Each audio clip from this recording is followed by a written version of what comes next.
This is Robert with Pioneer Smokehouses, and today we're going to make some jerky. It's going to be a little bit different, so instead of cutting down a piece of meat, what we're going to do is we're going to use ground hamburger.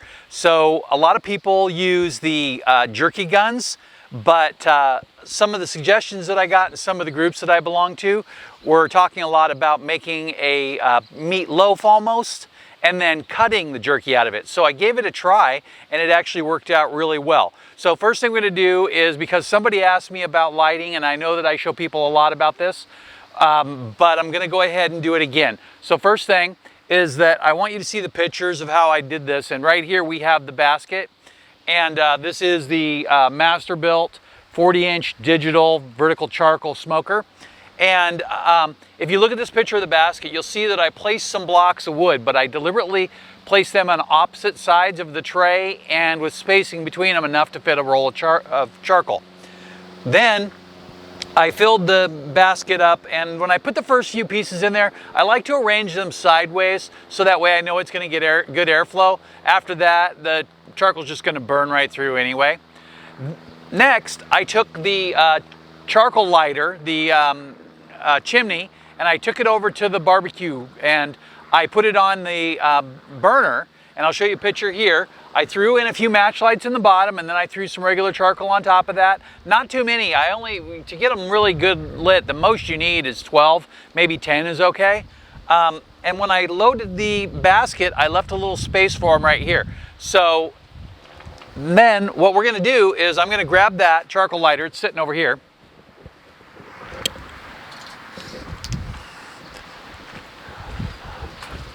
So here's a little picture of the charcoal lighter from a couple of minutes ago, and I'm going to pull this over the edge so that way we don't get any of this on the table, because it's a plastic resin.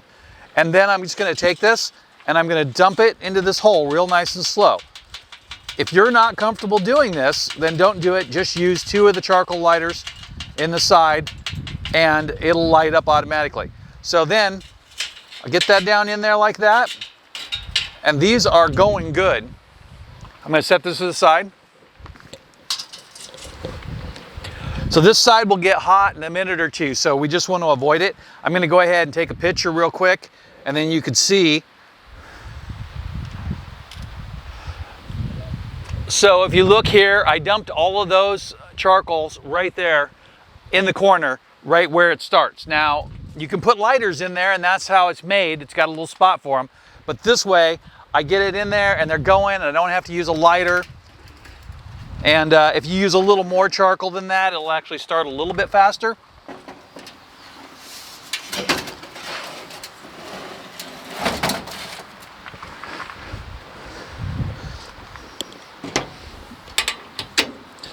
All right, so I've gone ahead and loaded that basket in there, and I'm going to go ahead and turn the power on. And then I'm going to set the temperature. And today we're running it at 225 because this jerky is a little bit slower of a smoking process. So I'm going to check the inside of the smoker to make sure that the deflector cover is down in the right position, and it is. It's facing upside down. And I have a piece of tinfoil here that's got one more use left in it, and then I just throw it away and put a new one in. I just always use a tinfoil tray for the whole process, and then it keeps me from having to do a deep clean on the smoker on a regular basis, because the drip trays catch the stuff, but then it burns to the tray, and it's just really hard to clean up. So by putting a tinfoil sheet or even a cheap cookie sheet down the bottom, you'll definitely save yourself some trouble. So we're going to give this a minute to heat up, and as soon as it's just about ready, then I'll go ahead and mix up that hamburger. Smoker is just about warm enough to start, so once it gets about over 200 degrees, you're good. Of course, the target temperature is 225, which is the lowest setting for this smoker. First thing we're going to do here is we're just going to break the burger up just a little bit, and I kind of just run through there. I just don't want it to be difficult to mix in the seasonings. So just like that. It doesn't have to be crazy. This burger is actually ground really lightly, and I really like it like that. When you get those tubes where it's all smashed together, it's hard to work with. The first thing we're going to do is we're going to put in some Worcestershire. And for this, it's about 1.5 pounds, and I like to use just a little over a teaspoon of Worcestershire in this. So a teaspoon for 1 pound, and then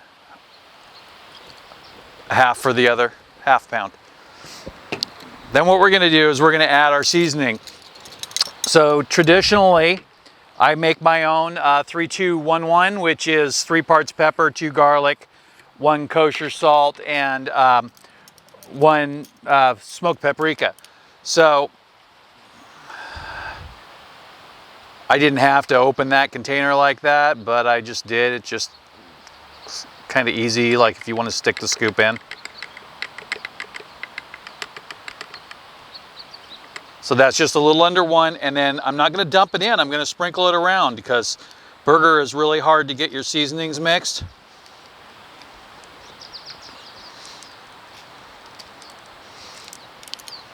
In my last recipe, I did some spicy smoked shrimp, and I just I used the mix for a dozen shrimp, or 2 dozen shrimp, and I only did a dozen, and it was a little spicy.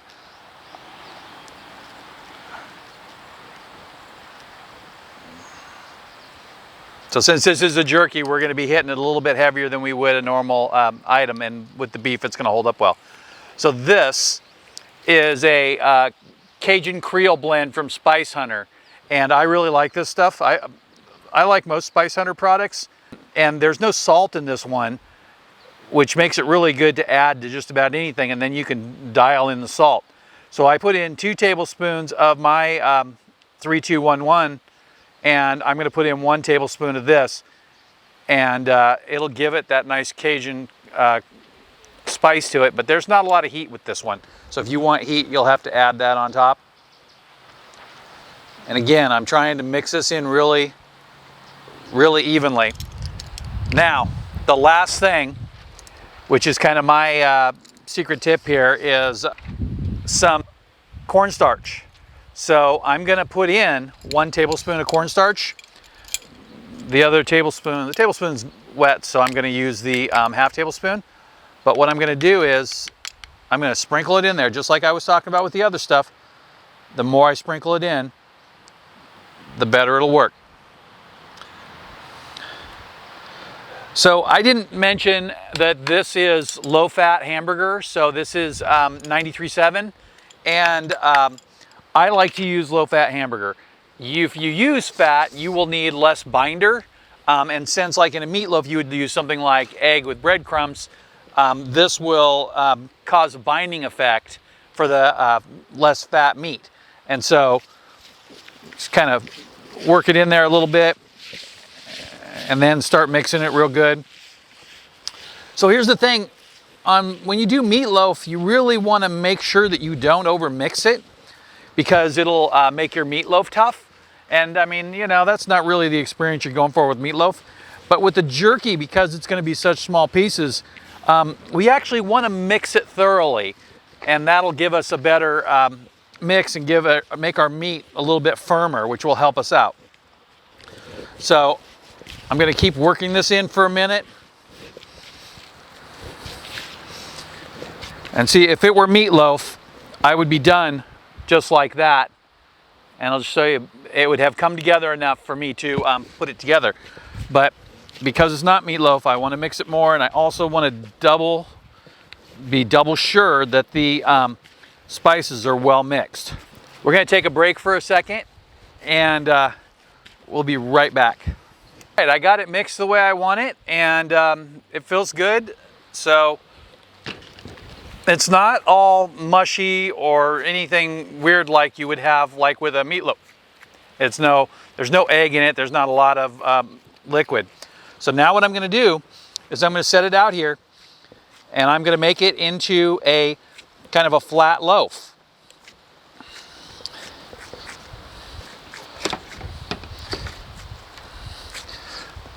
So you can roll it out with a rolling pin if you want, but you don't want it to get too thin. A lot of the other ground meat recipes that don't call for a jerky gun have you roll it out flat. and then cut it into the pieces, or pre-cook or dehydrate and cut it into the pieces. But what we're doing is we're making a loaf that we can cut after it's pre-cooked.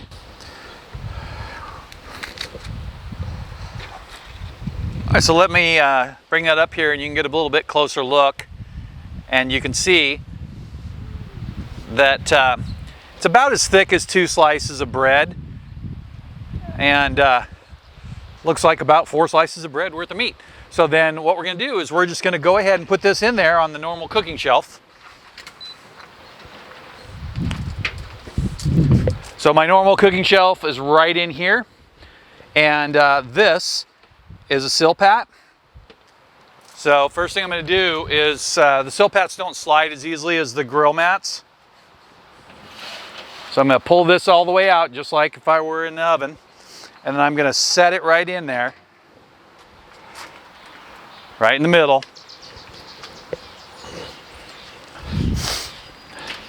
And push it all the way in.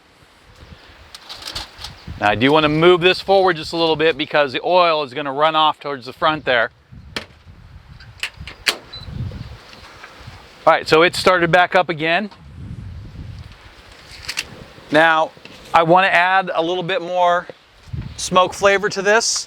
So what I'll probably do is I will probably take one of these, which work extremely well inside a vertical smoker like this one because there's a lot of airflow. And I will put that in there and get it lit up. So I'm not going to have you stick around on the camera for that, but I'll show you after I'm all done.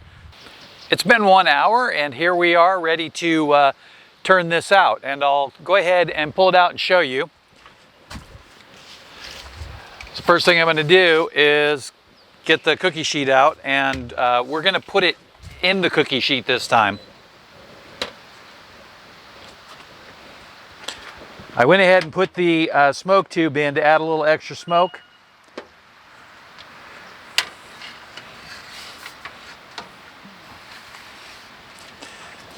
And I don't know if you can see that. I'm going to go ahead and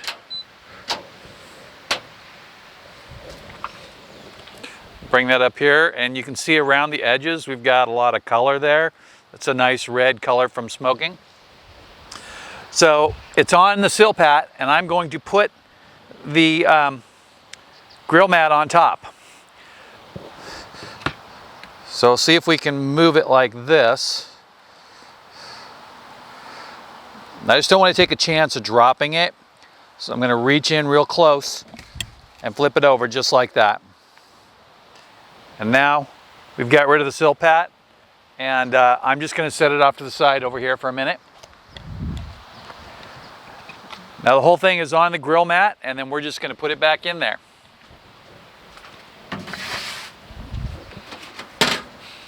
It's still relatively soft.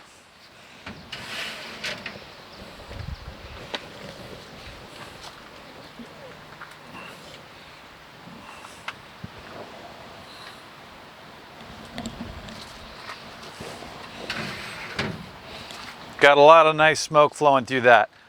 One of the tricks to keeping this smoker running while you're working with it and you have the door open is that the safety is attached to the latches. So if you just push the latch down like that without attaching it, the smoker will keep running. So when you want to attach it, you have to put the hook on and then attach it down. But if you close it either way, it triggers the safety switch, and so that way the smoker itself will run. We can see that we've got a little bit of smoke coming up over here. The seals are not perfect, but they definitely work really well. And it isn't, as people tend to get a little OCD about sealing up their smokers, but I think it actually helps the airflow to let smoke go in different places. Now, if you're running an offset, especially a reverse flow, you want to make sure that it completes its cycle. So you want to make sure that the middle and the beginning of your airflow is sealed really well, but at the end, it really doesn't matter. I put in the smoke tube, and what I used was these hickory wood pellets. This is Smokehouse Products, and I try to use 2 different brands most of the time. Every once in a while, I'll buy something you know, different. But my main two brands are going to be the Smokehouse Products pellets, and they come in these small bags.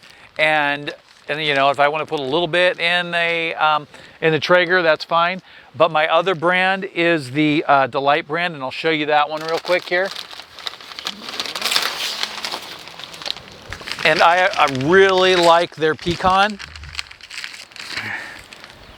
And I have a couple of other flavors too, but you can buy a small assorted, and there's the alder there. I don't use alder for very many things, but it's not very strong, so it does work pretty well.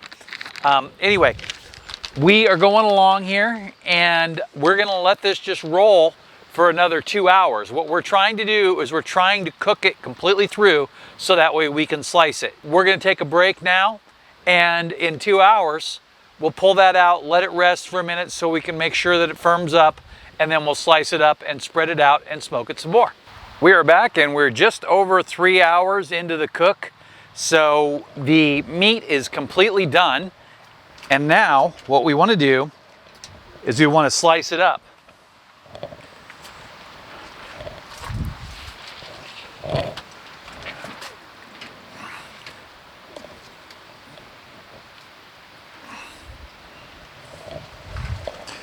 I'm going to take it out here and then get you a closer look. I'm actually going to go ahead and take a little picture of it here.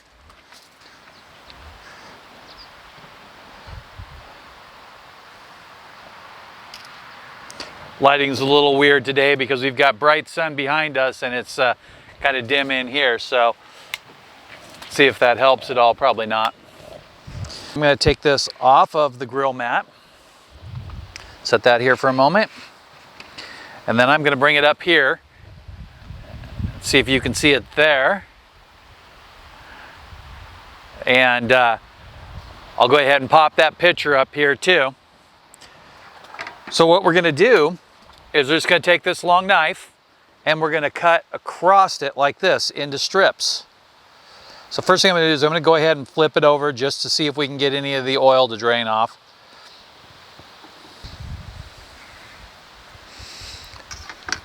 I'm going to show you one of these real quick and then I'll pause. So it's about as thick as a brisket but a lot smaller. So I'll be right back in a second. We have it all cut up, and I'll go ahead and just show that to you real quick, see if you can see that. And then I cut the edge up into little pieces so I can kind of sample it. Now, of course, it's completely cooked. It's not the consistency that we're looking for yet, but that's going to be really close.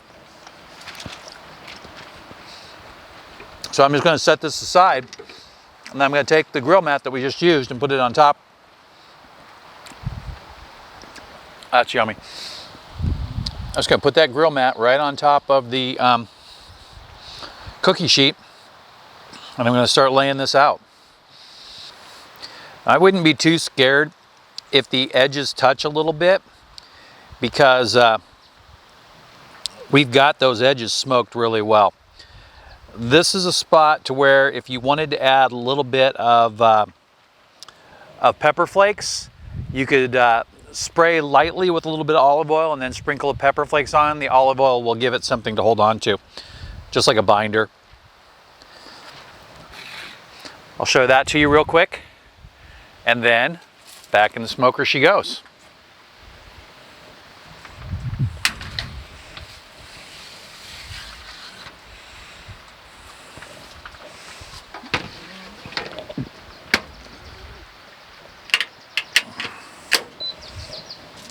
And there we go.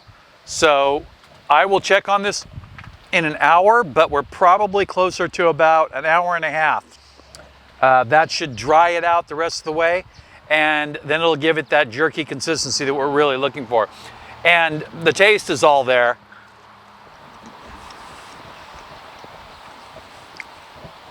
I would say it could use just a little bit more of the Cajun spice, but it might have been a little more hamburger than what I thought I had put in there.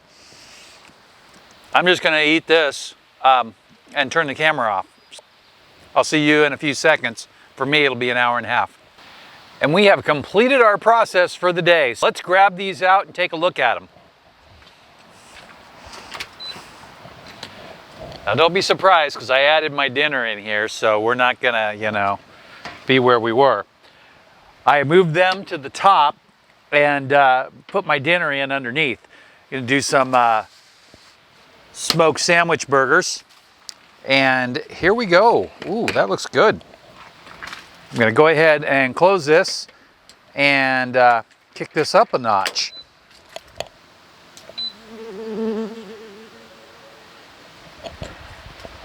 So there should be plenty of charcoal to finish cooking my dinner, which is only going to be about an hour process. I'm just doing some sandwich hamburgers. So rather than using buns, I like to use sandwiches or sandwich bread. Oh, here we go. I'm going to pull this up there and let you see this in the sunlight here. And so while it's done cooking, you can see that it's mostly dried out here. We'll just have to set it out for about an hour and let it complete drying out. And I'm just flipping it over so you can see both sides there, and then I'll flip the rest of them over later. But I'm going to grab this one right here. So when I cut this one, I kind of messed it up just a little bit with the blade. I didn't get a clean cut, so I'm going to go ahead and pull that one off of there, and that's going to be the one I'm going to eat. Like I was saying, the thickness is just a little thinner than a regular slice of brisket, about 1/4 of an inch, just a little under. And you can see that it has a little bit of a bite to it there. So it's not falling apart. If you look on the inside, it's cooked completely through. This is not going to be shelf stable because we have hardly any salt in it. If you want something to be shelf stable, you're going to have to add a lot more salt than that.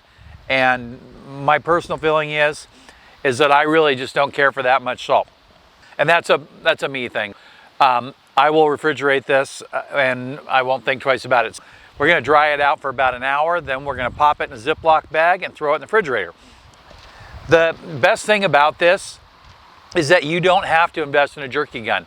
Now, if you want to use a jerky gun, there's no reason you can't. You can use the exact same recipe.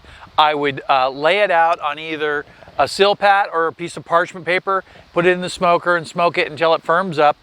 Then I would transfer it to one of the grill mats, and then the grill mat will allow it to breathe.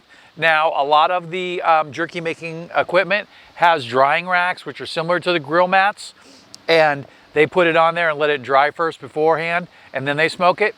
Really common in the Big Chief and Little Chief smokers, and we might give this recipe another try with a different flavor profile, something like really peppery and really spicy, because this is very mild. If you enjoyed the recipe, I will put a recipe up for this in a couple of weeks in the second link. On the first link, you'll find the review to the Masterbuilt digital 40-inch charcoal smoker. So far, so good. My only complaint about the thing is that the charcoal basket warps. Other than that, and it doesn't affect how it performs, other than that, everything else has been great with it, and it's even worked out well for modification. Hope you enjoyed that. And there is affiliate links to the products below. And if you use those, I will get compensated. Thank you. Have a nice day.